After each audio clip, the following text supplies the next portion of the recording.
Welcome to Square Notes, the Sacred Music Podcast. Your chance to learn about the teachings of the Catholic Church on sacred music, both in theory and practice. Through interviews, discussions, and music, your hearts and minds will be lifted up and better understand what it means to sing the praise of His glory. And now, your host, Dr. Jennifer Donelson-Nowicka. Hello, listeners, and welcome to Square Notes, the Sacred Music Podcast and the official podcast of the Catholic Institute of Sacred Music. Today's episode is a bit of a first for us, a sort of liturgical grab bag of questions about sacred music.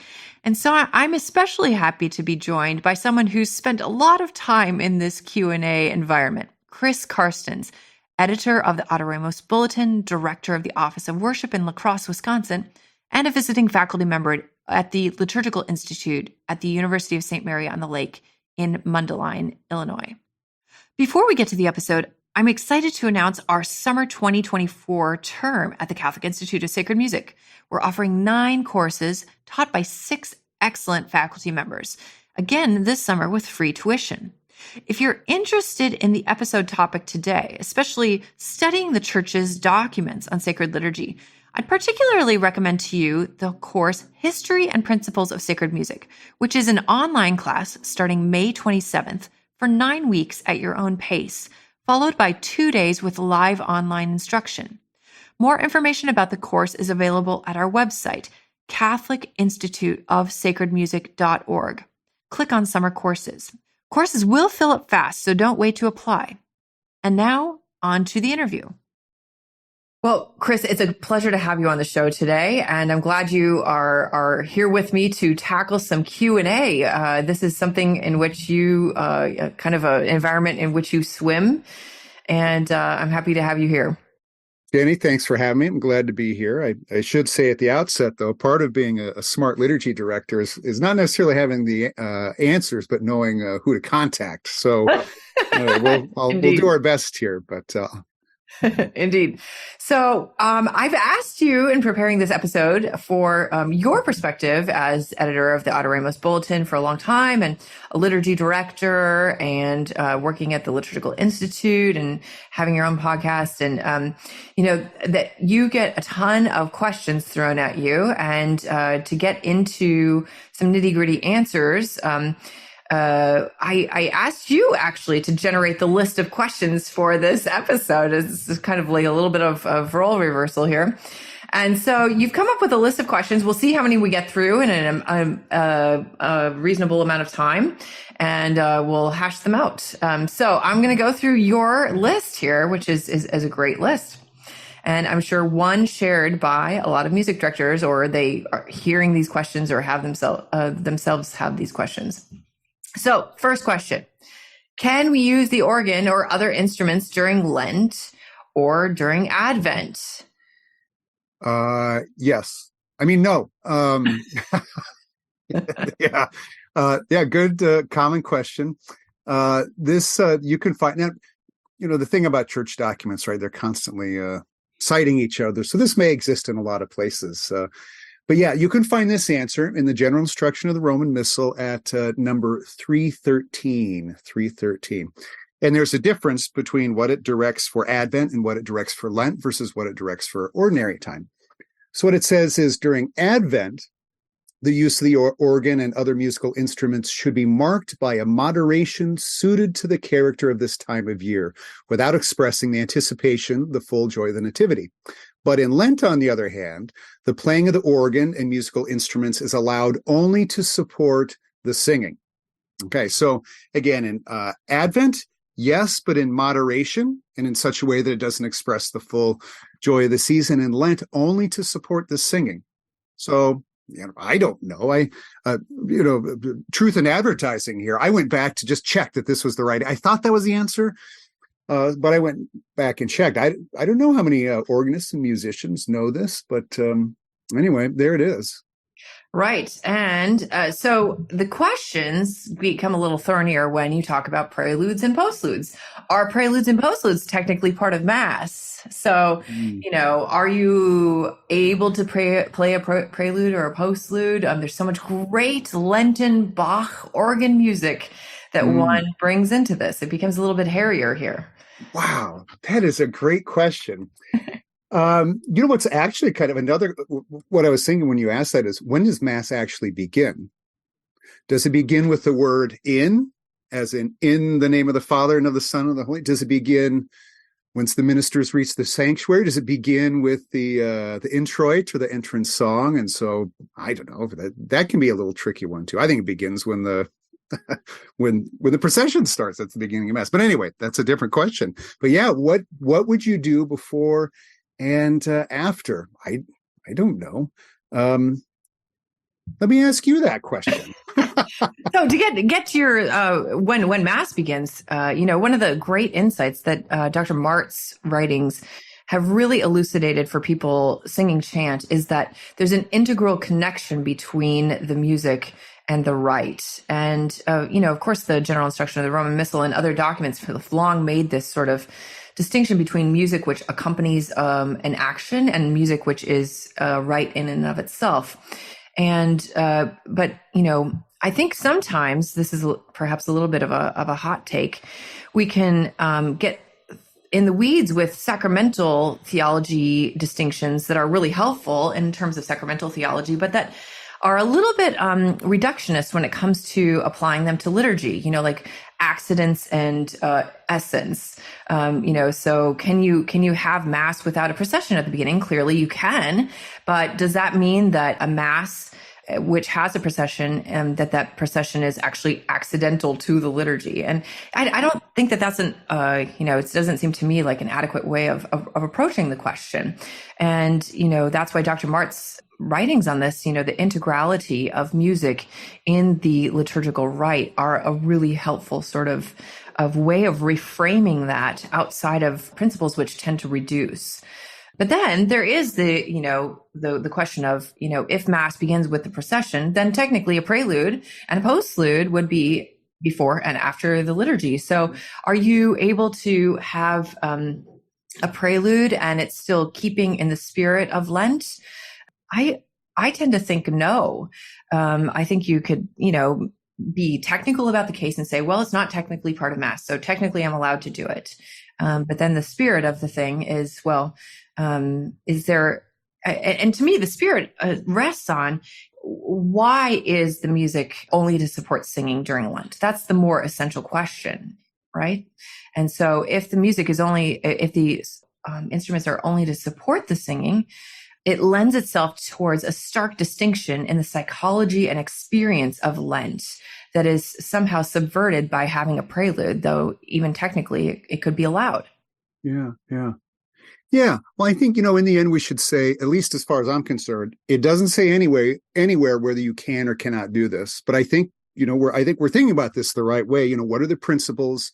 What is the spirit that the church is trying to convey about the season of Lent, for example? And does a prelude help to manifest that to the people praying or not? And, this in liturgy and music, it's not as easy as looking up the answer. We wish it were, but it's not.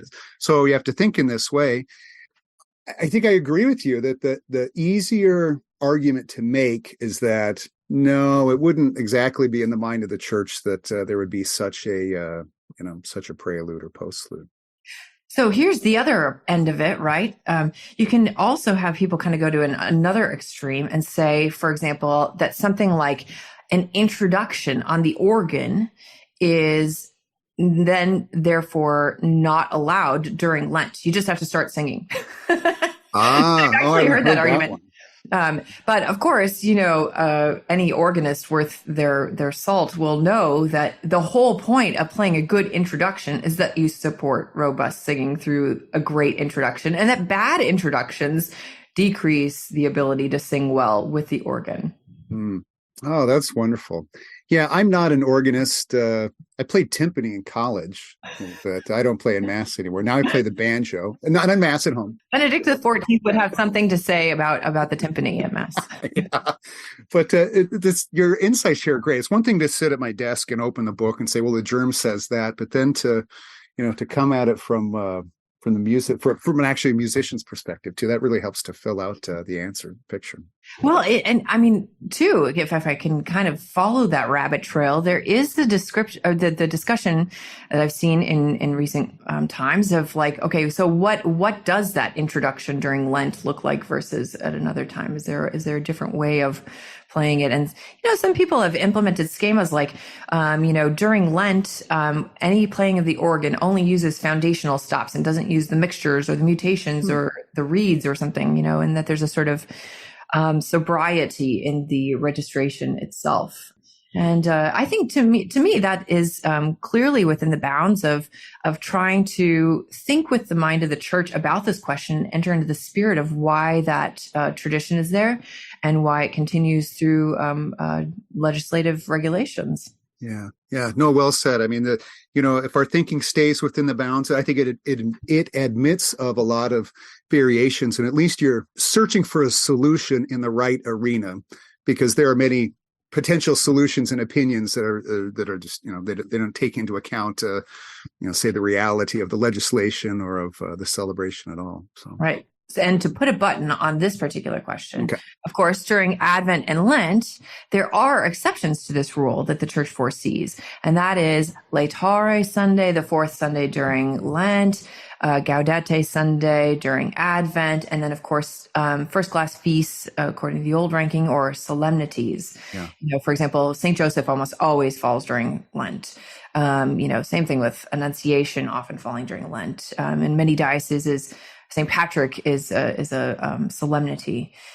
So those are points where the church sets aside that regulation of against solo instrumental music. But for example, it still retains the use of a Lenten chant, either a tract or a Lenten gospel acclamation before the gospel, and not the Alleluia. So there are some things that the church lays aside and some things that it doesn't for those exceptions. Is it a solemnity at the seminary out there? I guess it is, isn't it? Indeed, it is. Yeah, it's actually, it's kind of a weird question, and one that my husband has done a lot of research on. In the Archdiocese of San Francisco, we have two patrons of the Archdiocese, St. Patrick and St. Francis. And surprisingly, you can see this in the beginning materials of the Roman Missal. A patron of the archdiocese or diocese is actually not a solemnity, but rather a feast. And so the reason that those feast days are actually solemnities in the Archdiocese of San Francisco is not because they are patrons of the archdiocese, but instead because they are patrons of the place. So it kind of comes out of the history of the city here that San Francisco is obviously named for San Francisco. And that came from, the patron of the place of the mission. And the patron of a place, like when you really name a place after a saint, it has a sort of precedence in the mind of the church and an authority which commands, the highest liturgical rank of feast. So when in the 20th century, one of the archbishops here actually applied for St. Francis and St. Patrick to become co-patrons of the archdiocese, it was granted that they would be co-patrons, but with the privileges of patron of the place, which means that it's actually a solemnity here in a way that it might not be in another archdiocese, which has, its patrons of the archdiocese or diocese celebrated as a feast rather than a solemnity. Very good. Wow. Well, pull out the stops on St. Patrick's Day in San Francisco. All right. So question number 2. This is a great one for you. Where should the choir be placed in a church? Oh, well, there goes the rest of the show.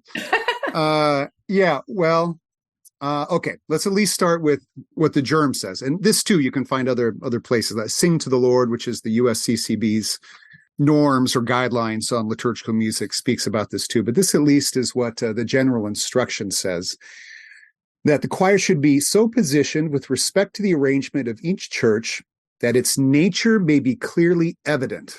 All right, so this is a good question. What is the nature of a choir? Now, it will go on to say that this includes that it is a part of the assembly, but it has a specific function. So there's a lot more you could say, certainly about the nature of a schola cantorum or choir. But this is what the germ says. It's a part of the assembly, yet it has a particular function. Right. So I suppose if you forgot the specific function part, You could just put it anywhere. It's just like sitting with Ma and Pa Carstens down in the third pew or something like that. If you forgot about it's a part of the assembly, but just its unique function, maybe it's we both spent time in Lincoln, Nebraska, right? So I'm thinking of the cathedral there, and right, it's behind the sanctuary, behind a screen, and you would never know there's a choir that existed in that church. So it's trying to balance these two things. And then the other thing that it mentions is that the members of the choir have access to sacramental communion. So those are very broad things, but those at least are what's on the books in the germ. There's other considerations, though, right? There's obviously musical considerations and acoustical considerations, accessibility considerations. One of the questions on our list is, should the psalmist sing the psalm from the ambo or the choir loft? Have you ever been a part of one of these sprints, Jenny, where you're running back and forth? You finish that psalm, you got to rush back up to the choir loft. So there's a lot of factors that go into where the choir should be placed. And I don't know, from my point of view, none of them is perfect. Yet I think if you put all the pros and cons of each possible place in a balance, you can find a winner. But before I suggest what I think that place is, I'll have you weigh in here on the question. Well, it's a really thorny one. For example, when you go to Trae Solicitudini, and this was, it's something that the nature of the choir or the nature of the cantor has a little bit of diversity in the church's tradition of thinking about it. For example, is the choir a clerical choir or a non-clerical choir? And, if we talk about what a choir is in a physical building, it's in the sanctuary, right? Or somewhere in between the sanctuary and the nave.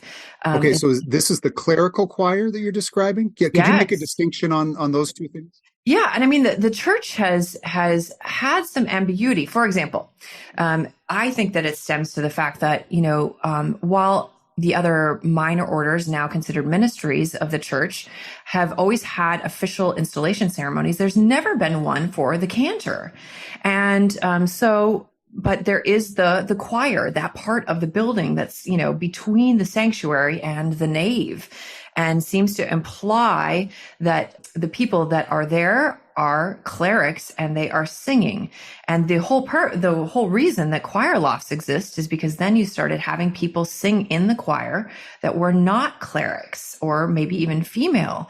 And so, that's part of the development of the choir loft. And, Pius X comes down on the side of saying that the integral nature of what the choir does in the liturgy is such that it actually is a clerical role. And that's why you had, the eviction of women from a lot of choirs after Trae Solicitudini. But then, bishops and started writing back into the Sacred Congregation of Rites saying, hey, we have had women singing in our choir for hundreds of years. We've got, a choir loft where they're standing. This doesn't seem to accord with our experience and decision about the nature of what the choir is, that there is perhaps some room for legitimate diversity of opinion on this, and that Pius X, in evicting women from the choir, was making a judgment which has contrary arguments throughout the history of the church, including, the fact that female religious sing in those liturgies. So, it's to me, that's a fundamental question, and it's tied up with, not only the nature of that role liturgically, but what we see throughout the tradition in terms of church architecture. But I suppose, I think that is helpful, though. So if you're going to go back and read Trae Solicitudini, which of course everybody will, when Pius X is speaking about choirs, he's not speaking about, the choir that we have now at St. Mary's, in Wisconsin in 2024 necessarily. He's speaking about a clerical choir made up of clerics, I suppose, people in the clerical order. But, does he say something else about another choir? That seems to be the only statement that he's making, right? And so how I read that is that he's coming down on one side of that argument that has had a long tradition of legitimate diversity of opinions within the church. Well, if we fast forward, though, and we talk about kind of the modern choir that has SATV or whatever, where should it be? Maybe we should ask you. I mean, from a musical standpoint or acoustical standpoint, if that were the only consideration in the world, what's ideal?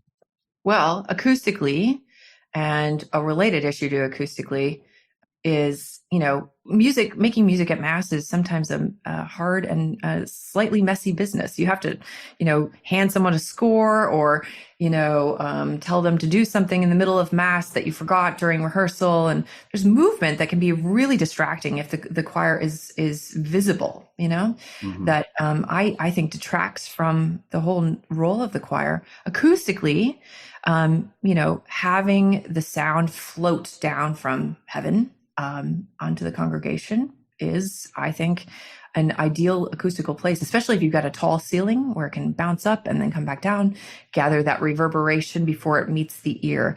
Reverberation is the friend of every musician, hiding a multitude of sins. Like charity. What are your thoughts on the issue, Chris? Well, it seems to me that at least of the possible locations, you could have the choir loft raised up high in the back of the church. You could have the choir sort of in the front of the nave with water bottles and books and book stands. And you could have them in like a transept. Imagine one of these cruciform type churches. You could have them in the sanctuary. You could have them directly behind the altar in the sanctuary, like I think Milwaukee Cathedral does. You could have them behind the sanctuary, behind a screen, like Lincoln does. We were talking about. I've started to see, and I wonder if this might be my favorite, is in the back of the church on the floor of the nave. I don't know. What I think that allows is kind of singing from the back. It's less visibly distracting. It allows anybody who wants to be in the choir, who can't otherwise do steps, to be in it. But I don't know, otherwise, I think that the choir loft, we sing from a choir loft to my little church up here, and it works really well. But again, I think there's some legitimate accessibility questions about that. But I think musically, sacramentally, practically, choir loft raised up high or one on the floor at the back of the nave. It does certainly make it easier to go to communion. I for a From while on the floor, you mean? Yeah. For a while, I was doing music in a choir loft that had this like fireman's ladder style staircase going down from it. It was always so treacherous, and you always thought that someone was going to just like there was going to be a lawsuit. It was crazy, and it was very distracting, I have to say, just to that aspect of sacramental participation in the communion. The main problem, though, with standing right behind the congregation is acoustical, because a human person absorbs the equivalent of 4 to 6 square feet of acoustical reverberation space. So if you're singing into people's backs, there's not much room for reverb. And I think one of the important things, perhaps you've noticed this too, in just people thinking about music, is that the full sense of Catholic sense of active participation is primarily interior first, and then secondarily exteriorized. And that there's been an impoverishment in recent decades of that internal aspect, such that participation through simply listening is not really regarded as participation in music. And much to the detriment of the clear call of Vatican II to preserve the treasury of sacred music. The treasury of sacred music is largely filled with, things that aren't sung by the congregation, the proper, the Mass. In the Gregorian chants is not singable by the congregation. There are modern adaptations of it. Whereas, the Kyriale has been sung by the congregation. But, just like that balanced perspective on what are the two purposes of the choir. One is certainly to support congregational singing through the responses and the congregational music. But the other purpose really is to render the church's treasury of sacred music, which goes beyond the capacity of the congregation and nevertheless helps lift their minds and hearts to the worship of God because of its beauty. Yeah, it seems like that's a wonderful point to emphasize here, which is in the germ. It seems like maybe 20 years ago, 30 years ago, that part about the choir having its own role to fulfill was really suppressed and downplayed. And I suppose if you thought the nature of the choir was simply to support the singing of the people, that would influence where it is you might stick them or put them. But two roles. Yeah. All right. Question number 3. This is a great question, actually. I've never gotten this in a modern context, but this is certainly a question which plagued a large part of American Catholicism in the 20th century. Is there a list of songs that are or are not permitted? You don't get this question very often? No. Oh, wow. Yeah, I do. And we're funny I don't know if it's because we're Catholics or we're human beings, in some cases, we just want to make our own decisions. We don't want I can decide for myself. You don't need to tell me what to do. But in other times, right, we just give me a yes or no, a thumbs up or thumbs down. Can I do this or not? Fine. And I'll move on. And so I could imagine if there were, the short answer is no. There's no list of songs that should be sung or should not be sung. And in some ways, it would make it a lot easier if there were. But that's just not how it rolls. But I think this is the case, though, Jenny, and maybe you'll remember this. I think in Liturgiam Authenticam, it called for like an approved hymnal or list of songs from bishops' conferences. And, we decided not to go down that road for particular reasons. But so we can say a couple of things. One, even though there's no list, there's really nothing on the do not sing list or sing list. There are principles, and the church does in fact have a hymn book called the Roman Gradual and her psalm. I mean, there are normative things that have grown out of the church's tradition that should be seen as norms and standards. But even though that's the case, there are other options for things beyond sort of the antiphon and psalm, other hymns that can be sung. But anyway, even though you can't hand a parish music director a list, you can say, here are the norms and principles. And that's sometimes not very satisfying. And it is difficult to try to apply those in all cases, but, welcome to the church and the liturgy.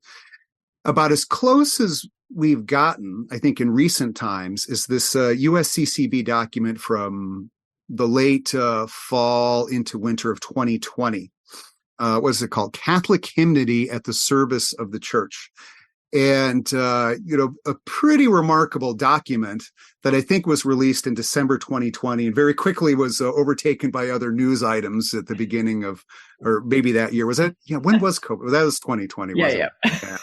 Yeah. So it didn't really get the airtime, I guess, that you think it would otherwise.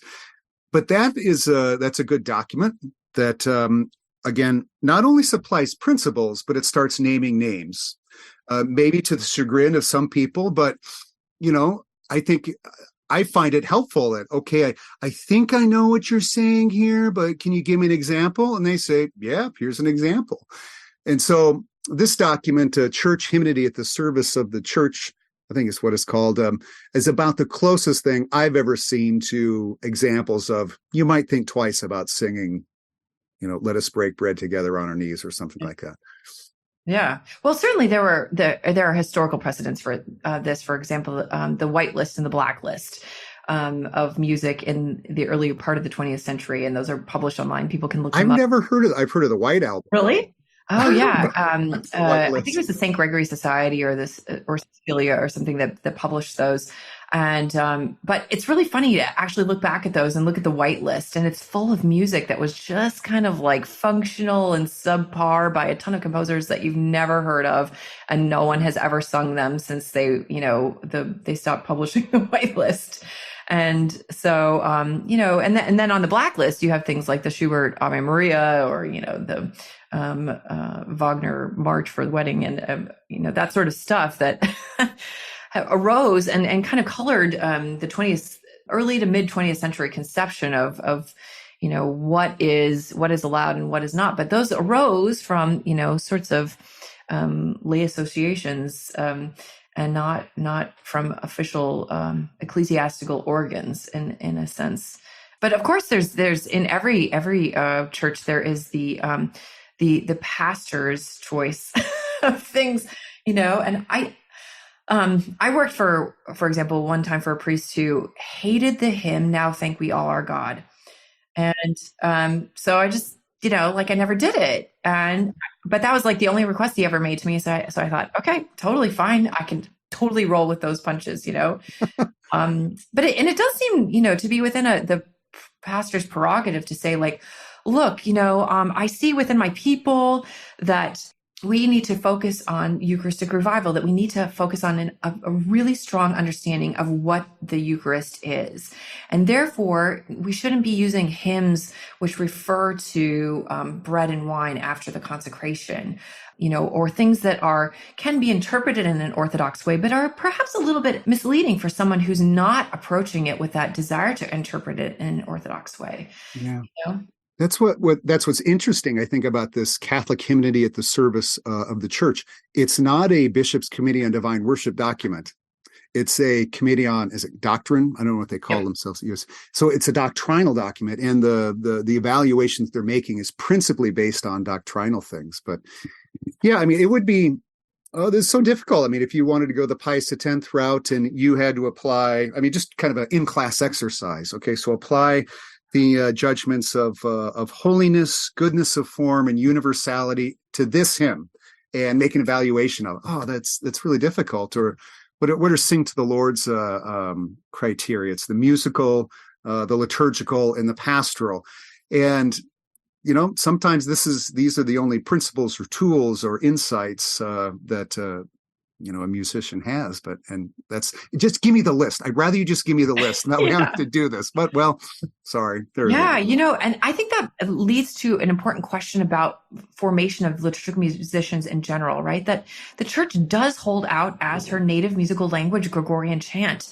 And if you're so divorced from the experience of actually learning chant, actually singing it at the liturgy, that sometimes your desire for a white list and a black list of music is not meeting the needs of real formation by that music itself, right? Like if you're really singing that meaty music, you have a much stronger sense of things that, in terms of musical style, just don't sound like prayer and sound distracting or sound too worldly and aren't fitting. That's why Pius X says that Gregorian chant is the supreme model of sacred music. You can put something next to the chant, and does it sound like it is fighting with the chant, or does it sound like, these are different musics, but they have an admirable and agreeable diversity in their style. So can I push this question? I'm pushing you on each of these questions here. While there is no whitelist and blacklist for, songs, quote unquote, there is the issue of what's allowed to happen at the responsorial psalm or the gospel acclamation. Let's take responsorial psalms. Can you just substitute any song there? Can you just substitute any psalm? Well, Jenny, I was hoping we'd run out of time before we got that far down on the list. I want to say that is a question that does not admit of a clear answer by looking through the sources, at least the last time I tried to do this, because you'll see one thing over here, another thing over there. I mean, Liturgiam Authenticam and parts of the Germ, and I think parts of the introduction of the lectionary would say, no, you can't just substitute other hymns. And that's pretty clear. But what about these paraphrases? It's not the approved text. It's a paraphrase of the text. It's still obviously Psalm 42 or 23 or whatever it might be. And I'm getting it out of a hymnal that's published with ecclesiastical approbation from the Archdiocese of wherever, right? And that can't happen unless a bishop approves it. What do you make of all of that? So that's my honest answer is, I don't know. If you really pressed me to say, all right, Carstens, well, I can only have one answer. Which one is it?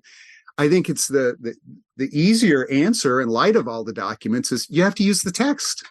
You have to use the text, just like the priest has to, or the deacon has to read the actual gospel text that's in the lectionary, book of the Gospels, and he can't paraphrase it or add things in or massage it a little bit to, whatever. I think the safer and better and more authentic answer is you have to use the text. But if you can show me otherwise, I'll do what the church wants me to do.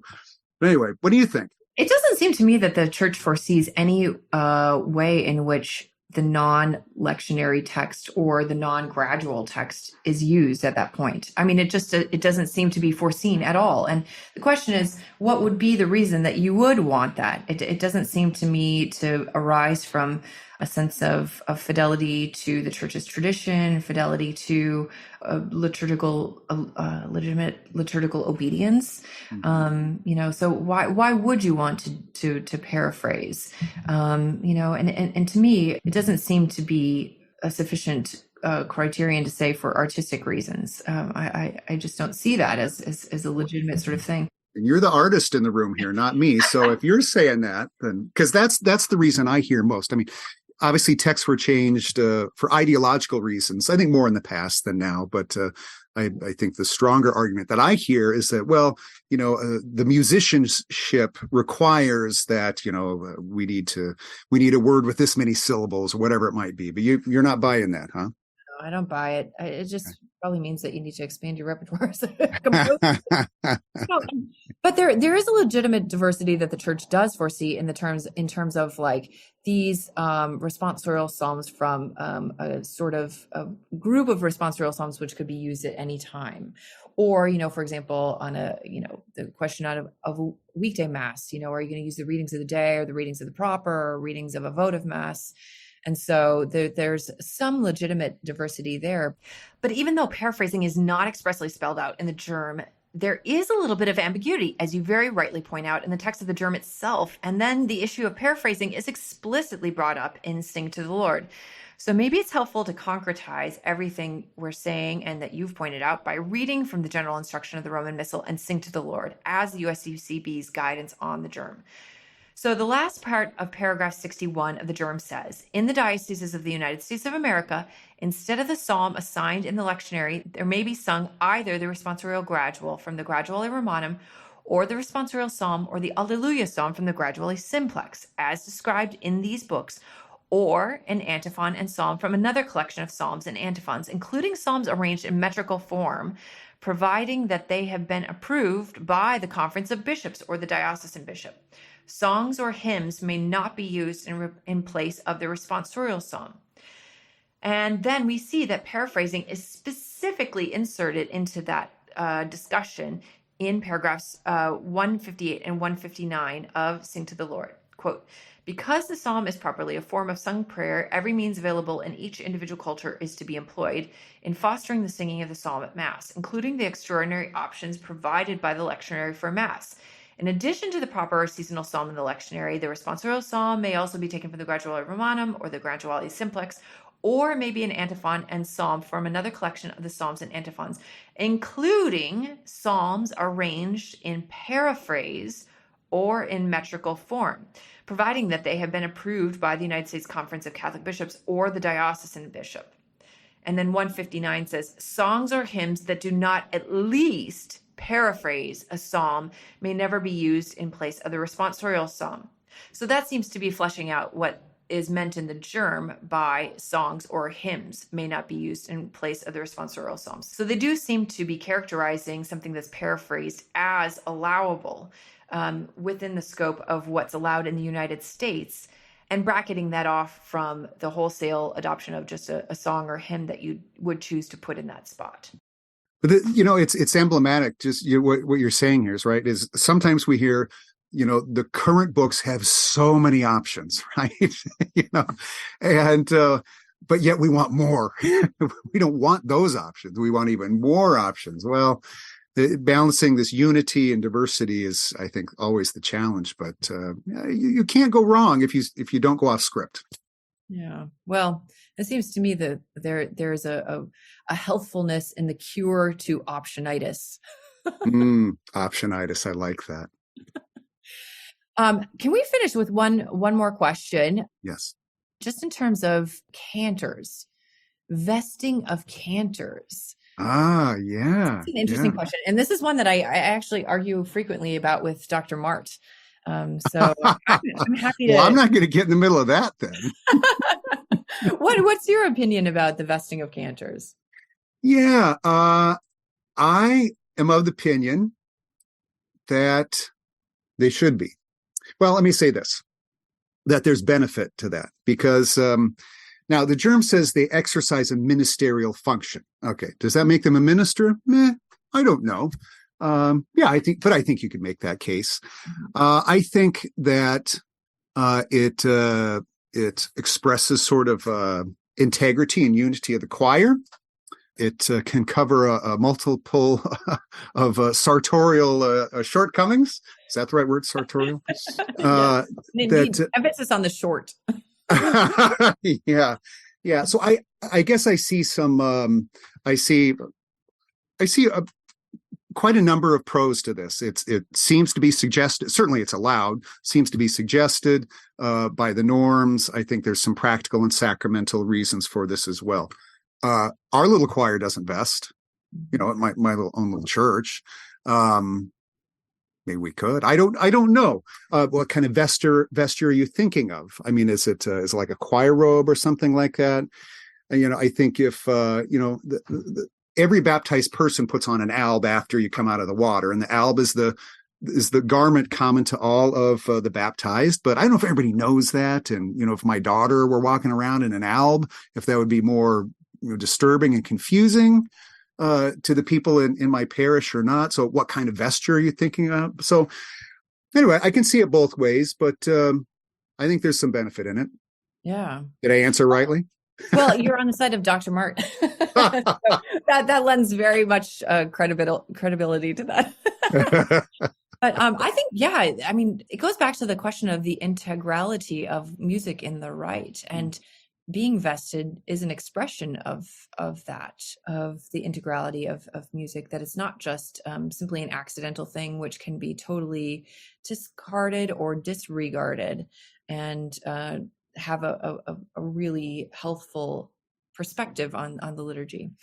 I guess, from my perspective, I guess maybe I'm coming at it from a little bit of a unique perspective. Being at a seminary, I generally want to avoid any lack of clarity on what I think about the nature of the ordained priesthood. And so I generally eschew wearing any things that would tend towards anyone having the conception that I think that women should be ordained. Yeah. And so, but that's just simply a prudential question on my part. There's also I think maybe I really love fashion, actually. And I just have never seen something besides cassock and surplice on male choir members that I really like. I'm always looking for an option, because I do believe in what you're saying, like this idea of like expressing the ministerial nature of the music through the vesting. But like, I just have never seen anything that I really like, I have to say. I'm always open to hearing about other sartorial choices that might. Well, there's a market out there then, Jenny, and let's go after it. Well, this is really fun, Chris. Thanks for agreeing to do this. And Sure. I think we'll have to do this again some other time. Yeah, I hope so. Let's do it. Thanks for having me. We hope you've enjoyed listening to Square Notes, the Sacred Music Podcast with Dr. Jennifer Donelson-Nowicka. For more information about this episode, sacred music resources, or upcoming events, visit our website at sacredmusicpodcast.com. You can subscribe to our podcast on iTunes, Stitcher, YouTube, or your favorite podcast app. If you enjoy our podcast, please write us a review on iTunes. This improves our iTunes ranking and helps others find out about the podcast. The music you heard at the beginning of this episode is Hec Dies by William Byrd, sung by the London Oratory Schola Cantorum Boys Choir, directed by Charles Cole from the CD Sacred Treasures of England. The music at the conclusion of this podcast is from the Prelude and Fugue in G Major, BWV 550 by Johann Sebastian Bach, performed by Jennifer Donelson-Nowicka. We look forward to having you join us next time, and until then, may we sing the praise of His glory.